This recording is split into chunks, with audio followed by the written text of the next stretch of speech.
जाप उसको बोलते हैं जिसमें प्रणवस्य जपः प्रणवाभिधेयस्य चैश्वरस्य भावनम तद अस्य योगिनः प्रणवं जपतः प्रणवार्थं च भावयता चित्तम एकाग्रम संपद्यते तथा चोक्तम स्वाध्यायात योग संपत्त्या परमात्मा प्रकाशते योगात स्वाध्याय आमनेत स्वाध्याय योग संपत्त्या परमात्मा प्रकाशते स्वाध्यायात योगमासीत योगात स्वाध्याय आमनेत स्वाध्याय योग संपत्त्या परमात्मा प्रकाशते।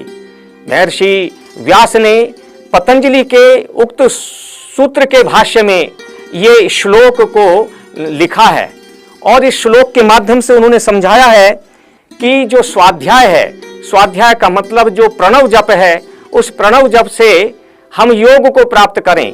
योग का मतलब बताया है जो मन की चंचल वृत्तियां हैं उनको रोकें, अर्थात जाप के द्वारा मन की चंचल वृत्तियों को रोकते हैं और जब चंचल वृत्तियां रुकती हैं तो फिर जो जप है, जो प्रणव जप है जिसको स्वाध्याय कहा है व्यास ने, यह प्रबल होता है और जब दोनों प्रबल होते हैं तो परमात्मा प्रकाशते, परमात्मा हमारे अंतस में प्रकाशित होता है, अर्थात परमात्मा का प्रकाश हमारे अंदर हमारे अंतस में होता है। इतना बड़ा लाभ इस जाप का होता है। जाप क्योंकि एक समय में मन एक ही काम करता है, वहां विद्वानों ने लिखा है कि उसके दो कारण हैं। एक तो वहां स्थान का अभाव होता है और दूसरा कोई दूसरे काम को कोई अवकाश नहीं मिलता। इन दो कारणों से मन एक समय में एक ही काम करता है। जब हम जाप करते हैं तो हमको खाली समय में बैठ करके कोई दूसरा काम नहीं सूझता, अर्थात हम बुराई से बचते हैं। इसका मतलब यह हुआ कि जाप का सबसे बड़ा जो फल होता है वो इनडायरेक्ट रूप में हमको दिखाई देता है। जाप का दूसरा लाभ है चंचलता का मिटना, अर्थात जो हमारी चंचल वृत्तियां हैं वो शांत होती हैं, वृत्तियां एकाग्र होती हैं और उसके बाद का मन शक्ति का बढ़ जाना, अर्थात जो हमारी मन की पावर है, जो हमारी मन की शक्ति है, जिसको मानसिक बल के रूप में हम कहते हैं, वो मानसिक बल हमारा बढ़ता है। तभी तो वेद की भाषा में वेद का ऋषि कहता है मन जो है बुराइयों की ओर लेकर के जा रहा है, तो कहता है मन वहां पर परोपे ही मनस पापे कि मसस्तानि संससी, अरे मेरे मन तू मुझे बुराई की ओर लेकर के क्यों जा रहा है, मेरा मन वहां नहीं लगता, जा तू यहां से हट जा, जो है ये मैं नहीं चाहता इस रूप को, जो है ये मेरे पास में तुम्हारे लिए कोई स्थान नहीं है, इसलिए तुम यहां से भाग जा। जो है ये विल पावर जिसकी मजबूत हो गई है, ऐसा वेद का ऋषि तभी इस बात को कह रहा है कि क्योंकि उसने प्रणव का जप ऐसा किया हुआ है, इसने मन की अपनी चंचल वृत्तियों को रोक लिया है, उसने अपने स्वाध्याय के बल पर अपने योग को बढ़ा लिया है और दोनों उसके प्रबल हो गए हैं। तभी जोर देकर के कहता है मानसिक वृत्तियों, जो मानवीय वृत्तियां हैं, जो मानवीय कमजोरियां हैं, वैदिक ऋषि उसको जानता है, इसलिए कहता परो अपे ही मनस पापा कि मसस्तानि संससी गृहेषु गोषु में मनहा, मेरा जो मन है वो घर के कामों में लग रहा है, मेरा जो मन है वो गौओं की सेवा में लगा हुआ है, मेरा जो मन है वो एग्रीकल्चर में लगा हुआ है, मेरा मन देश की रक्षा में लगा हुआ है, मेरा मन समाज की भलाई में लगा हुआ है, अर्थात मैं वेलफेयर के कार्यों में लगा हुआ हूं, इसलिए मेरे पास में तुम्हारे लिए कोई जगह नहीं है, इसलिए तू यहां से भाग जा। ये वेद ने ऐसा सूत्र हमको दिया है कि यदि मानव इसका प्रयोग करे तो मैं ये समझता हूं जाप सही रूप में हमको इसका स्वरूप दिखाई देगा। वैदिक भाषा के अंदर ऋषियों ने 5 महायज्ञों की कल्पना की है। महर्षि मनु ने इसको जरामरीय सत्र के रूप में इसका बखान किया है। उसमें पहला यज्ञ है ब्रह्म यज्ञ, जो है ये ब्रह्म यज्ञ एक प्रकार का जप यज्ञ ही है। मनु ने इसको जप यज्ञ कहा है और जप कई प्रकार का होता है। एक जप वाचिक होता है जो वैखरी वाणी के माध्यम से होता है, दूसरा जप मानसिक होता है। ये जो मानसिक जप है जिसमें वैखरी वाणी का प्रयोग नहीं होता, इसको उत्कृष्ट कोटि का मनु ने स्वीकार किया है। इसलिए जब हम वैखरी वाणी के माध्यम से इसका प्रयोग करते हैं, अर्थात जप को करते हैं, धीरे धीरे इसका अभ्यास करते करते हम इसको मानसिक जप में लेकर के जाते हैं। अर्थात उपांशु भाषण भी जिसमें नहीं होता, पड़ोसी जो पास में बैठा हुआ व्यक्ति है उसको भी आवाज सुनाई नहीं देती, उसको हम जप बोलते हैं। अर्थात बिना व्याखरी वाणी के हम प्रयोग करते हैं, वही सर्वोत्कृष्ट कोटि का जप माना जाता है। तद जपस्तदर्थ भावनम, अर्थात उस प्रणव का जप माने अर्थ का भावन, अर्थात परमात्मा के स्वरूप का चिंतन हम करते हैं। परमात्मा कैसा है? परमात्मा सर्वशक्तिमान है। परमात्मा कैसा है? परमात्मा न्यायकारी है। परमात्मा कैसा है? परमात्मा दयालु है। परमात्मा कैसा है? परमात्मा सर्वज्ञ है। परमात्मा कैसा है? परमात्मा अनादि है। परमात्मा अनंत है। परमात्मा कृपालु है।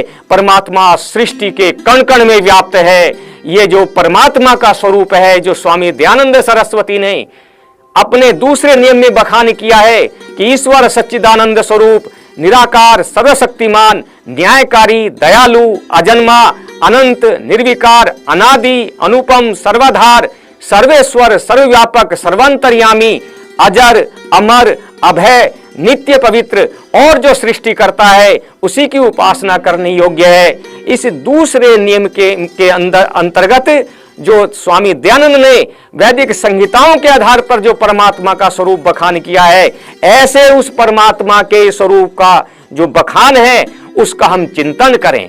परमात्मा के सैकड़ों नाम हैं। दयानंद सरस्वती जी ने सत्यार्थ प्रकाश के प्रथम समोल्लास में 100 से अधिक नामों की चर्चा की है, और उन सभी नामों में जो ओंकार है, जो ओम है, जिसको प्रणव के नाम से कहा गया है, प्रकर्षेण नूयते स्तूयते इति प्रणवा, अर्थात ये जो प्रणव है, जो ओंकार है, ये ओंकार परमात्मा का सर्वोत्कृष्ट नाम है और इसमें परमात्मा के सारे नाम आ जाते हैं।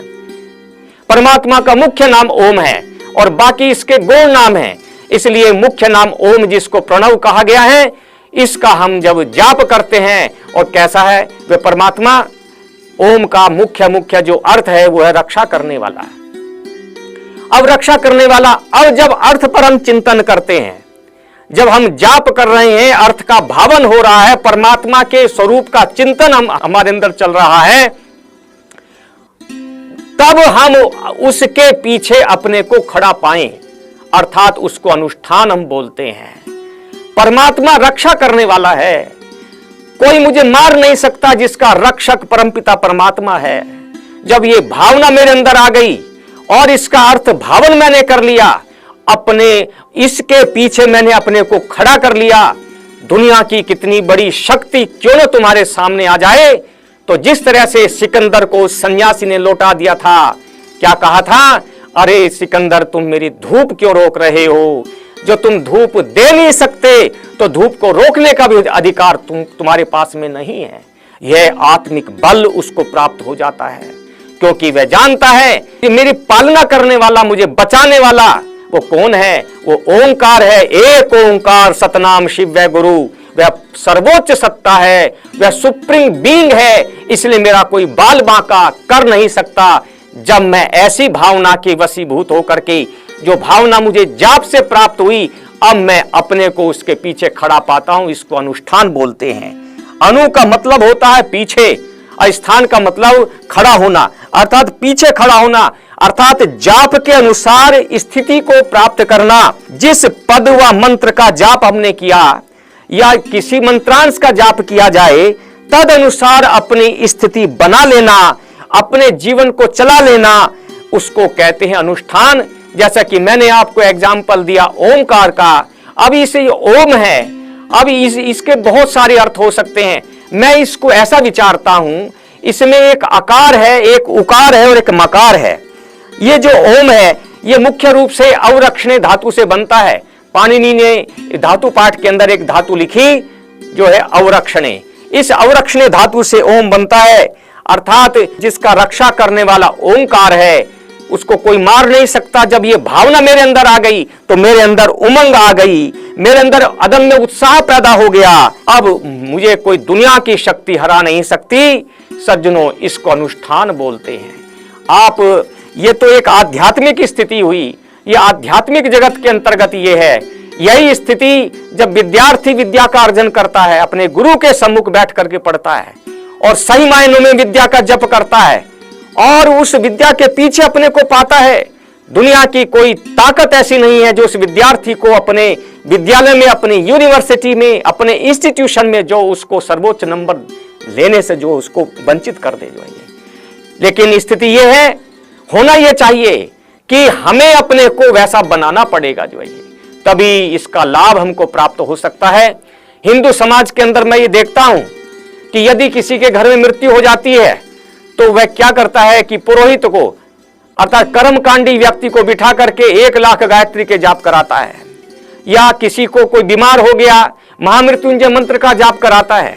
सज्जनों, जाप करने वाले को ही इसका लाभ होता है, दूसरे को नहीं होगा। इसलिए लाभ यदि हमको प्राप्त करना है तो हमको स्वयं उसका जाप करना होगा और अपनी स्थिति को उसके पीछे हमें अपनी स्थिति करनी पड़ेगी। इसलिए मैं एकांत स्थान पर बैठ करके जो है, मनु महाराज ने लिखा है कि एकांत स्थान पर जल के निकट बैठ करके, और किस समय, ऐसे तो 24 घंटे परमात्मा का आप भजन करने के लिए स्वतंत्र हैं, कोई नहीं रोकता, परंतु रात्रि सोने के लिए है और दिन काम करने के लिए है। यदि हम दिन में काम नहीं करेंगे तो हमारा जीवन व्यवहार कैसे चलेगा? यदि हम रात्रि को नहीं सोएंगे, क्योंकि रात्रि तो सोने के लिए है, तो दिन में हम काम नहीं कर सकते, हमारा शरीर तरोताजा नहीं हो सकता। इसलिए विधाता ने क्या कहा, वेद में लिखा है, ऋग्वेद में आया, उपत्वाग्ने दिवे दिवे दोषावस्तर धिया वयम नमो भरंतये मसी। अर्थात दोनों समयों में, अर्थात दिन और रात्रि का जहां मिलन होता है, अर्थात जहां रात्रि और दिन का मिलन होता है, उभयकालीन जो संध्या का समय है, इसको षड्विन से ब्राह्मणकार ने बहुत अच्छा समझाया है। तस्माद अहोरात्रस्य संयोगे ब्राह्मणे संध्याम उपासिता उदयंतम अस्तमयांतम आदित्यम अभिध्यायन, कि उदय होते हुए अस्त होते हुए उस आदित्य का ध्यान करते हुए, किसमें, अर्थात जब दिन का रात्रि के साथ मिलन होने वाला है और रात्रि का दिन के साथ मिलन होने वाला है, इन दोनों समय में बैठ करके संध्या अर्थात इसे जप यज्ञ को करना चाहिए, जो है, क्योंकि यही उपयुक्त समय है। सिरकेडियन रिदम और इन्फेडियन रिदम, साइंस के अंदर 2 प्रकार की जो रिदम होते हैं, ताल होते हैं, एक छोटे ताल होते हैं, एक बड़े ताल होते हैं। आपने सूरजमुखी को देखा होगा, जैसे ही सनराइज होता है, सूर्योदय होता है, तो सूरजमुखी जो है खिलना प्रारंभ कर देती है। इसका मतलब क्या हुआ कि जब चेतन जगत पर प्रभाव पड़ रहा है, जो कि ह्यूमन बीइंग से इतर है, उसमें भी चैतन्य है, पर अनुशायी जीव है उसमें, वनस्पतियों में जब अनुशायी जीव पर भी चैतन्य पर प्रभाव पड़ रहा है, और जो सीधा सीधा चैतन्य है, जो जीता जागता है, जो चलता फिरता है, क्या उस पर प्रभाव नहीं पड़ेगा? हमारे ऋषियों ने ज्योतिष के आधार पर अमावस्या और पूर्णमासी के आसपास यात्राओं को वर्जित लिखा था। क्यों लिखा था? क्योंकि चंद्रमा की किरणें प्रखर होती हैं, समुद्र में ज्वार भाटा आता है, अर्थात जहां भी जलीय अंश होता है, उस जलीय अंश में जो है जो किरणें ऊपर को खींचती हैं। इसलिए जिनको मानसिक विकार होता है, मानसिक विकृति होती है, उनको पागलपन के जो दौरे उठते हैं, अमावस्या और पूर्णमासी के आसपास उठते हैं। मनुष्य की डेथ रेशो बढ़ जाती है। शमशान घाट पर खड़े होकर के देखना आप, मैंने उसको प्रत्यक्ष देखा है। पूर्णमासी अमावस्या के आसपास जो है शमशान घाट पर मुर्दे अधिक आते हैं। क्यों आते हैं? क्योंकि डेथ रेशो बढ़ जाती है। पूर्णमासी अमावस्या के आसपास एक्सीडेंट बहुत अधिक होते हैं। क्यों होते हैं? क्योंकि मनुष्य का शरीर जो है वो हल्का हो जाता है, किरणें जो है ऊपर को जो है खींचती हैं मनुष्य के इस जलीय अंश को, जो है ये